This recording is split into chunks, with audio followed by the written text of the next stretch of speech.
Good morning, everybody, and welcome back to the channel. So it is extremely cold out this morning. It was like negative 21 when we woke up this morning, so we are back in the shop for sure. So what we're going to do this morning is we're going to work on the 8640. The last we used it this fall to do some disking, some cover crop in, it kind of developed a problem. The B range won't stay in. So we're going to remove the top of the transmission cover and see if we can figure out what's going on in there.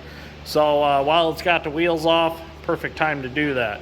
So this might determine if this tractor is going to be a parts tractor or what we're going to do with it. So yesterday we got this side of the 8650 all put back together. I didn't get a video of putting the wheels back on and showing you how to get them straight. I will do that. We're going to wait and we'll do that on a set of the front wheels.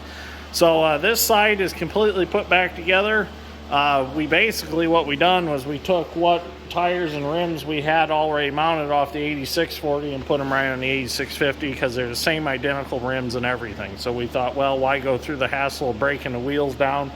The paint and the rims are basically the same, so we really wouldn't gain much by switching all the tires around. So we thought, well, make life easier on the tire guy. We'll just take them from this one and put them on that one. So we are bolting the outside dual back on that side. It is a bad tire, but we're going to have the tire guy change that, and it has to be bolted on the tractor in order to do that. So Dad Strength's working on that. The reason we didn't take the rim from this tractor and bolt it to that tractor is because it's got two weird rims on it that are not the same rims. So we'll just use the original rim from the 8650. Okay, so we're going to get started back here. We got to get that fender pulled off. We got to get everything cleaned up, and then we'll take that cover off and we'll have a look in the transmission to see what's going on, if we can see if there's any problems. So let's get started. Okay, so we're going to go ahead and we're going to get this fender pulled off. All there is a U-bolt here that U-bolts to the axle. I've already got the nuts loosened up. So I'll get this off out of the way.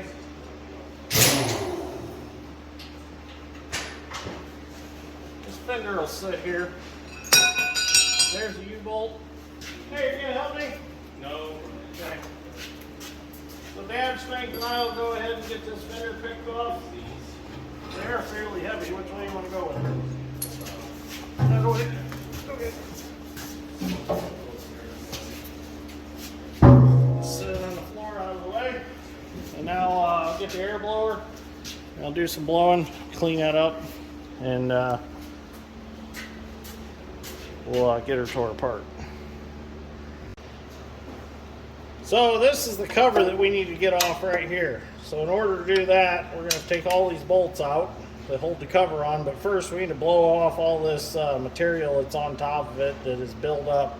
Now, usually these tractors have a piece of sheet metal that goes between the two fenders, and I've probably showed you that on the 8650, but this one had an injury when we got it, and that was all bent up. I've got it out back. I need to take the Bobcat and forge some block of wood and get that all straightened back out. So if I'm going to put this tractor back together, we will straighten that out and put it back on. So let me blow this out real quick.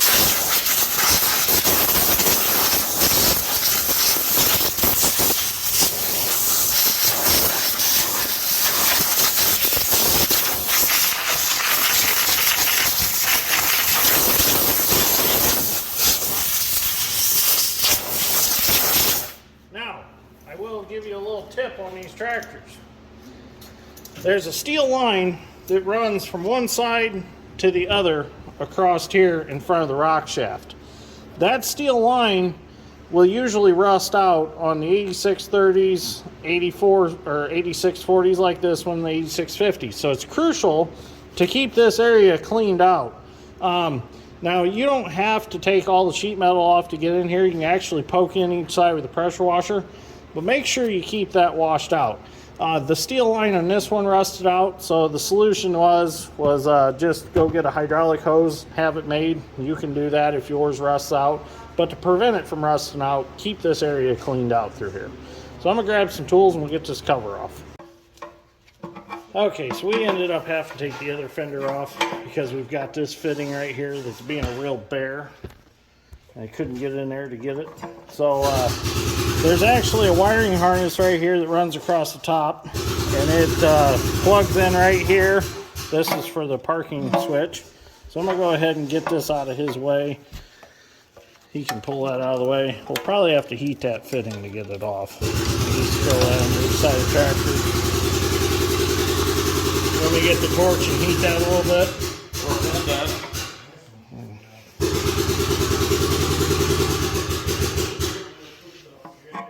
I'm afraid we're going to break it out of the cover. Yeah, we're going to have to heat that or we're going to break it out of the cover. We'll go ahead and heat this a little bit. Oh. Wrong valve. My bad.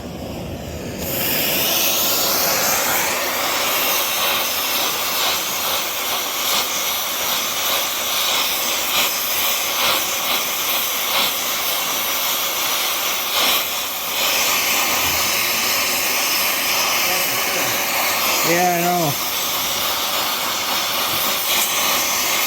Try Deere hammer on it.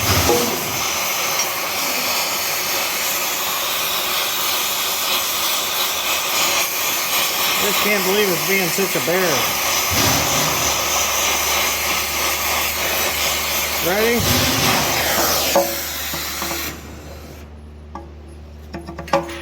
Hold the top one. There it goes.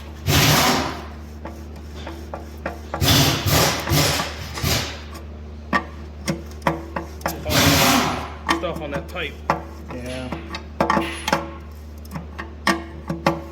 This is a return. Probably should have sprayed some old rusties on it. Do what? It's a return, isn't it? Yeah, it just returns back on top of that cover. Hey, we'll get this off. Okay, now we're going to try to break the other line loose, which that one's smaller.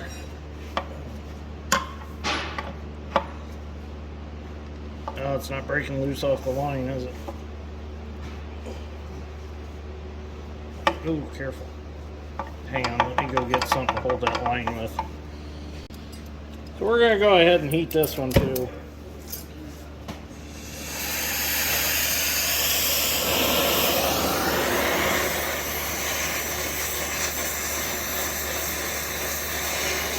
Get it expanded off that line, maybe it'll go.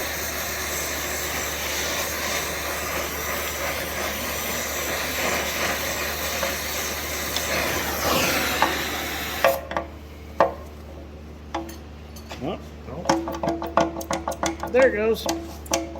There. Once you get them to leak a little bit and get some oil to get in there, then they free up.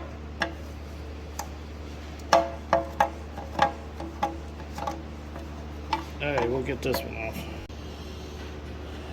Okay, so we're going to go ahead and we're going to start getting the bolts out for this top cover. I went ahead and took this hose off.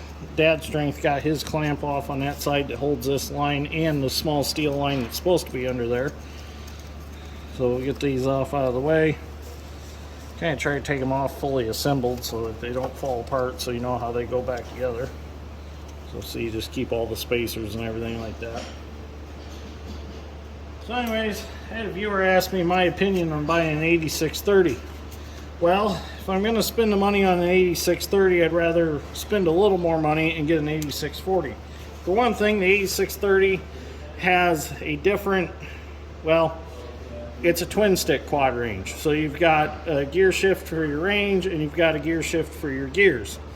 Where when they went to the 8640, they went with a single stick quad range with a little bit better shifting cables than the 8630 had. The 8630's got some needle bearings up under the cab that can go bad. They're on a shaft that rocks every time you shift, and them can go bad and they can cause them to shift really hard or not shift at all.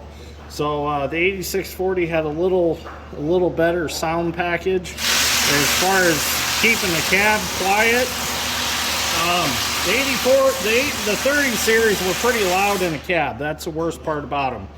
We had an 8430 and it was really loud in the cab. So I think all in all, they're good tractors, but if you're going to spend the money, I think I'd just find the 8640 because it's just a little bit, it's a step up and it's a little nicer tractor.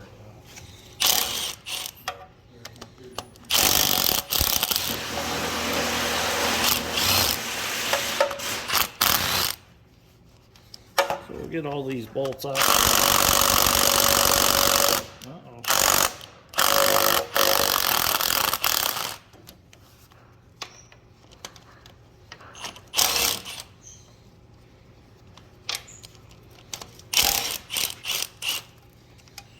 So let me finish getting these out and we'll get this cover off.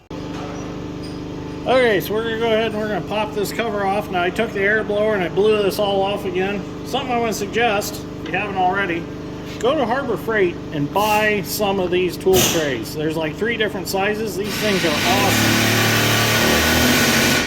Sorry it's a little loud in here today. We've got a lot going on.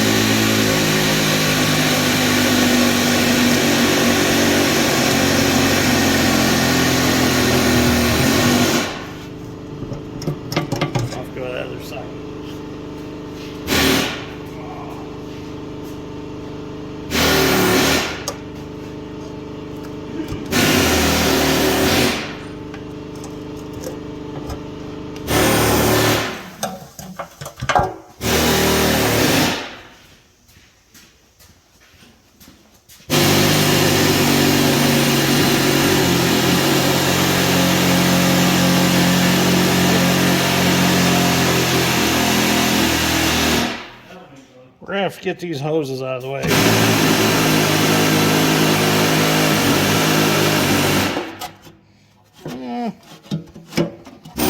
Yeah, I'm gonna have to move them hoses.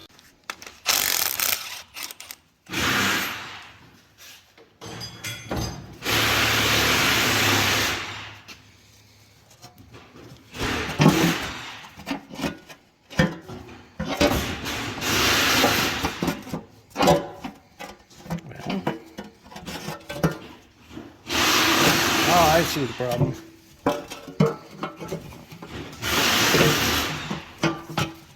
There's a line on the bottom of that. So if we take this line off, we should be able to get this covered. And I did discover that this is loose right here, and this is one of our oil leaks that we've had on this tractor. It's not leaking.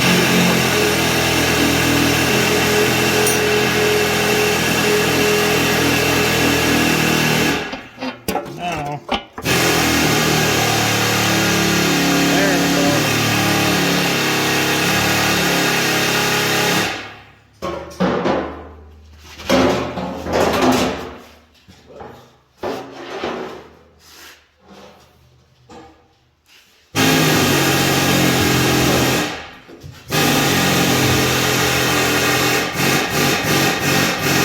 almost knocked the fender over.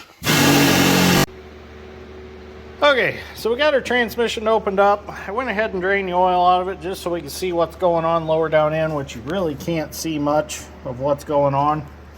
So our gear shifting for our 1, 2, 3, and 4 is all done right up here. And that is done with this lever right here on the side of the transmission. Our ranges, A, B, C, and D, are done lower on the lower shaft down in the bottom. And that is done with this lever here on the outside of the transmission, which it's all shifted by the single stick up in the cab. So we have our top shaft right here, which makes our gears. We have our idler gear shaft right here. And then we also have our shaft that, well, that's part of that lower shaft for the PTO. So when you shift, right now we're in reverse. We thought this would be a cool spot to start because everything lays nice and flat in there and it's easy to get the camera around. So right now the tractor is in reverse and it's in reverse 1, right? B1 reverse. Okay. Did you say B1 reverse? Yeah, B1 reverse. Right. So B range in reverse. Yeah. Now, we don't see the high and low side back here. The high and low side is done up there. Let me get the light. See where that rusty cover is? That is the 2-speed. So, what happens back here is actually only 3 speeds. So, when you go up to, let's say you're in B1 and you slap over to B2, B2 is actually shifted up in the front of the tractor in the 2-speed. So you've only got reverse one, first, and third. And neutral. And neutral. So you've got, okay, go ahead and put the tractor in neutral. Okay, there's neutral right now. Oh, sorry, that's neutral right there. So we've moved these forks, moved the gears around. Okay, go ahead and go in first gear. It don't matter what range. That's B1 right there. Go ahead and shift that again. That's neutral? Oh, my light quit. Okay, that's neutral. That's B1. Okay, go up to B3. Neutral, B3. B3. Okay, so that kind of gives you an idea how the transmission works. So it's only basically a 3-speed box right here with a 2-speed. So, and the 2-speed's done up there. Okay, now what I need to investigate is why it pops out of second gear. Yeah, that's what we got to investigate. So we're going to keep looking and see what we can come up with. Well, after a bunch of investigation, we figured out the problem with the transmission on the tractor. So, kind of one of them deals where Dad's strength gets up in the cab, and while he's demonstrating the different gears, he's like, I hear something funny, and looks down, and one of the bolts that holds these clamps that hold the cables from moving was loose. Two of them were loose. So that was allowing the cable sheath itself to move and not actually pulling the inner part of the cable to properly shift the transmission. So we couldn't get it into the proper range. The proper range. And the second one was... And the second one was for the gears. Right. And also what that was causing was it was causing this, or these linkages, not to stay stiff while the tractor's going through the field. Too much free travel, too much slack. You hit a bump, it'd jump out of gear. So that is fixed. But this was not a total waste of time to open up this cover, because I've always wanted to check this transmission in this tractor just to see what shape it is in. And honestly, this transmission is in really good shape in this tractor. I mean, the gear teeth all look really good in it. I see no issues. Everything seems to be in great shape. So I wouldn't be afraid to keep this tractor around for another 5,000-6,000 hours. So, and we may still keep it. We don't know yet. It's still kind of up in the air what we're going to do with it. We've thought about maybe just running 4 tires on it and pulling a big pull type sprayer with it and doing a bunch of spraying with it. But we're not sure yet. So we're going to go ahead and put it back together. I'll have to go to John Deere and probably get this gasket because it tore on the way off. And I got oil leaks back here to fix that I've always wanted to fix anyways. So with the fenders off, I can get to everything easily and fix things properly. So it was really not a waste of time to tear it apart. And plus it was a learning experience. I always wanted to open up the rear end of one of these to see what's inside. So we've learned from this video. So anyways, I hope everybody enjoyed this video. Even though there was nothing major wrong, we didn't have to split the tractor, which that's not a bad thing. It's a good thing. Yeah. So let's talk about these tractors a little bit. Guys have asked me about the old SoundGuard 4-wheel drives versus the newer ones. The problem with these tractors is they are not a component tractor, meaning that you have to tear quite a bit of stuff apart to get to certain parts of the tractor. Like the clutch. If you want to pull the clutch out of this tractor, you have to split the tractor. You got to pull the fuel tanks off. You got to pull the whole nose of the tractor off. You basically unbolt the frame back here, and then you roll the front axle, the grill, all that rolls forward. I wish I would have done YouTube back when we put a clutch in this tractor, but it's quite the project. Your newer tractors like your 60, 70 series, the 9000 series, they're considered a component tractor where you don't have to tear a lot of the tractor apart to get to things, because the engine is separated from the clutch and transmission. There's actually a short drive shaft between the two. So that makes them tractors a lot easier to work on. These are pretty labor intensive to maintain. So I was talking about the 30 series being a little louder in the cab than the 40 and 50 series.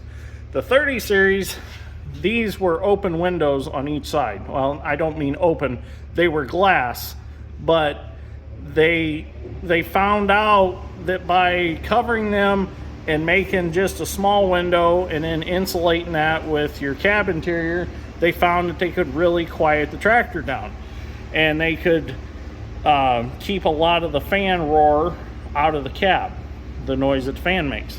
So as you'll note, this is the perfect time to show it. You see the fan in the 40 series is a normal just engine fan. There's nothing special about it. Let's go up here to the 8650, the hood's open. I'll show you the difference. So on the 50 series, they made this design of fan. It's kind of like a cone shape, and it's a lot quieter fan. The way it moves air, it doesn't make that roar like you get with the 30 and 40 series. So that was another big improvement that they made over on them.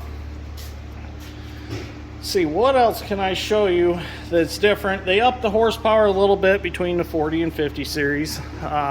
This 40 series has, or this 8640 has the 50 series engine in it. It's actually got a sticker. I don't remember where it's at. But one way you can tell it's a 50 series is by having this other oil filter on this side. A 40 series engine won't have that. That was a big thing in the 50 series. They come up with a little better filtration system. Another thing is visibility. They done away with the muffler and the air stack in the hood, and they put it off to the side, so it gives you better visibility. So, and then they continued that on with the 60 series. Another great improvement was, since they got rid of the muffler and stuff out of the hood, they're able to make a tilt style hood, as we see on the 8650. So they made a lot of improvements between these two tractors, but like I said before, the 8650 is not considered a component tractor yet. You didn't see that till you got into the 60 and 70 series. So, but there's a few other little things like the floor. The fuel filters are relocated so you can get to them easier, and it's got the little the screen in line on this one. Air filter.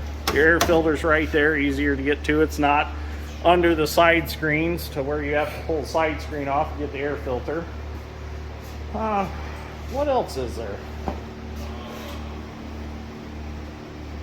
I don't think there was. Oh, there's digital dash in the 50 series. Oh. The 40 series had the old manual tack. All the lights in the front.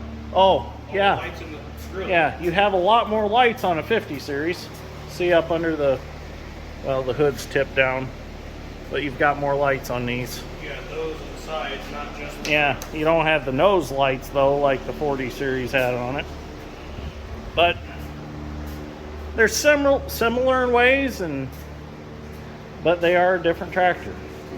So, and the old 40 series still had the black interior. When you got into the 50, you got the brindle brown. You got a little more interior in the cab, a little nicer, a little plusher. But I think the 50 series even had a little different turbo on it too, for a little more performance. So anyways, that's kind of all the obvious things. The rest of the stuff's kind of internally. There's a few more electric sensors and stuff on the 50 compared to the 40. But I think there's different hydraulic filter too on the 50. So anyways, we're going to end this episode right here because we got plenty on it. So hopefully you enjoyed it. Got to see how a quad range transmission looks and works. Couldn't show it all to you because a lot of it's down in there and you can't see it anyways. So anyways, thank you for watching. Greatly appreciate it, and we will see you all in the next one.